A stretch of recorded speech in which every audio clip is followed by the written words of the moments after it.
Hi, and welcome back to Focal Point AFR Talk. Here's a story talking about that the IRS going after ancient debts. Mark Fisher, Washington Post is where this story broke. This was yesterday, and features a woman by the name of Mary Grice. Listen to this. Now, she's African-American, actually. She's black. Mary Grice, a federal worker who lives in Tacoma Park, Maryland, never got the refund she was expecting to see in her mailbox this year. The government seized her checks because of a $2,996 debt that was supposedly incurred under her father's Social Security number.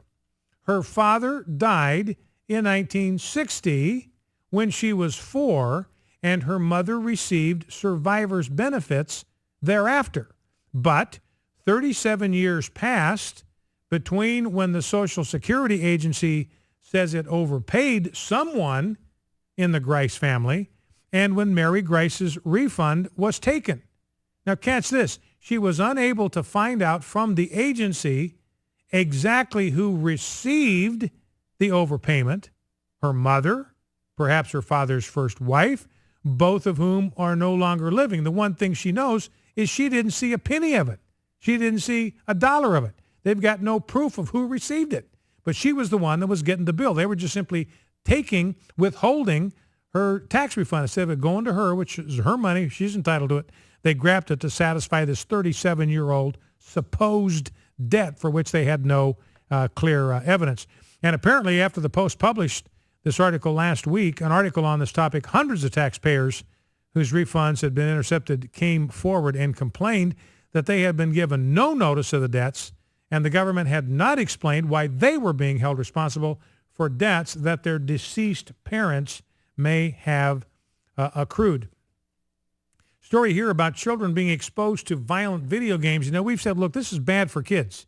Violent television programs, violent movies, they are bad for kids. Now here's a study released by researchers at Iowa State University confirming what we have been saying all along. You know, the scriptures have a lot to say about what we expose to our eyes, what we view, what we see, what we allow to penetrate through the eye gate. There's a lot in the scriptures about that. And obviously the reason is if you let the wrong stuff penetrate at the wrong time in your life, it can do a lot of damage. Recent study by researchers at Iowa State University suggests that kids who play violent video games will have more aggressive behavior and keep aggressive thoughts regardless of age, gender, or parental involvement. So this is Iowa State University. Now, this is not focused on the family. This is an American Family Association. Iowa State University, 90% of youth play video games, and if they're exposed to violent video games, it is going to affect their behavior and their thoughts. Aggressive behavior and aggressive thoughts connected to prolonged exposure to video games. So once again, what the scripture teaches confirmed. Medical marijuana is legal in Oregon, not recreational marijuana yet. It's legal in Washington, but at least 71 Oregon cities have moratoriums on medical marijuana dispensaries, and more than 40 others are considering bans, according to the League of Oregon Cities. Legislature allowed local governments to impose a one-year ban if they enacted it by May 1. And the point here simply is that even though there's tax revenue in it for these cities, they are very hesitant because they know there's a lot of stuff that goes along with pot. Crime and all that kind of stuff goes up. Not a good idea, not good public policy to allow that to come your way.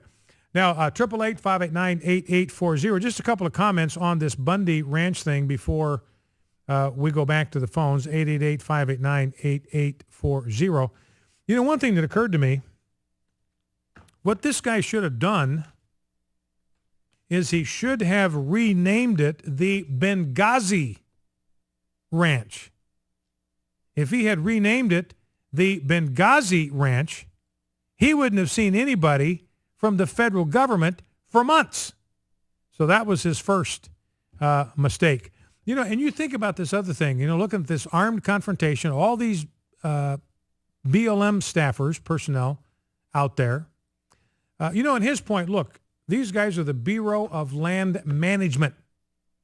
They're supposed to manage the land. I'm paying them a fee to manage the land for my benefit because I'm paying them for that. So this is basically a management fee I'm paying to the federal government. And they are mismanaging my money. They're mismanaging my land. They're managing me right out of the ranching business. So you wouldn't pay a fee to a manager who was making hash out of your assets. You wouldn't pay him because he's not doing the job that he contracted with you to do. And plus, Bundy says, look, I've never signed a contract with the BLM. I'm willing to pay grazing fees to Clark County, Nevada. This land is in Nevada. It's in Clark County. I'm happy to pay grazing fees to the people that I think have the moral and constitutional jurisdiction over this land, which would be Clark County. But think about it for a second, where, we talked about this last week about at Fort Hood, soldiers cannot carry on base at Fort Hood or any other base in the United States military. So you have soldiers cannot carry on base while Bureau of Land Management bureaucrats are armed to the eyeballs. I mean, there's something bad wrong with that picture, and they are bureaucrats. They work for the Bureau of Land Management. If you work for the Bureau of anything, what does it make you? It makes you a bureaucrat. So they're armed to the eyeballs, and we don't even allow soldiers on our Army bases to concealed carry or to open carry. Now, I thought what happened to me was very reminiscent. I didn't see very many people make this connection, but this was reminiscent to me of the retreat of the Redcoats at the Concord Bridge. Remember that? April 19, 1775, they have the first shots are fired on the Lexington Green. One colonist dies. They're marching to Concord, where there was an ammo depot. They wanted to confiscate the ammo, the gunpowder, from the farmers. And they gathered at the Concord Bridge, these farmers, ordinary farmers, just in their work clothes with their rifles, and they stopped them at the Concord Bridge, started firing back at the Redcoats. The Redcoats turned, and they retreated 20 miles back to Boston. And that's really, it struck me that that's exactly what you have here. Now, everybody's talking about the legality of this, and I understand that, but don't forget that everything that Hitler did was legal. He had legal authority, some law or some judge's ruling for every single thing he did. It was all legal. Just because it's legal does not make it moral, does not make it right. And when General Gage sent the British troops to Concord Bridge to confiscate the ammo, they had the legal authorization to do that. And so when the original Tea Partiers, the original farmers, stood up to that with weapons, they were confronting troops that were acting with legal authority. They had the legal authorization to do what they did. Once again, just because it is legal does not make it right. That's why we always want to be sure that the law lines up with morality. We want things that are legal also to be right. We want things that are illegal to be morally wrong. We want consistency there, or pretty soon things get very, very unstable. So anyway, I thought this was a pretty striking thing. And if you want to look at the Constitution, you look at Article 1, Section 8. I mean, there isn't any authorization in there, Article 1, Section 8, for the federal government to manage grazing on public land. They're not authorized to do that. So they don't have any constitutional authority to be telling American ranchers what they can and cannot do on open rangeland, as I would see it. And then we found out, of course, that Harry Reid wanted that land. Harry Reid was behind this. His son is working with his Chinese conglomerate. They're looking for a lot of open desert space to build a solar farm, and that's ultimately what was behind this. It was apparently a big land grab on the part of Harry Reid. So we'll see how that turns out. Read some rumors this morning that maybe the BLM is now planning an assault on the Bundy Ranch. I don't know that that's going to happen, but Harry Reid is pledging this thing is not over any more than when those shots were fired at the Concord Bridge. That was the end of the quest for liberty. Let's go to the phones, 888-589-8840. Sean in Grand Saline, Texas. Sean, welcome. What's on your mind? Yes, I wanted to ask a question to you off topic on the issues today. Yeah, Wanted to know your personal thoughts. We had the first lunar eclipse last night and this blood moon revelation and thoughts that some say are showing signs of the second coming of our Lord, and just want your personal opinion on all this. Yeah. All right, Sean. Well, listen, I appreciate that, and I can make this brief. I have absolutely no opinion on these blood moons whatsoever. For some reason, I just have not been able to get energized by this, but I understand the people that see significance in this, and I agree with them that if we were able to decode it, I think we could probably figure out what the significance was, and maybe the people that are attaching this to end times events like Pastor Hagee in San Antonio, maybe they're right. Because clearly when Jesus was born, there were signs in the heavens. That's how the astrologers from the east made their way to Jerusalem and then to Bethlehem because of signs that they saw in the heavens, that they saw in the stars.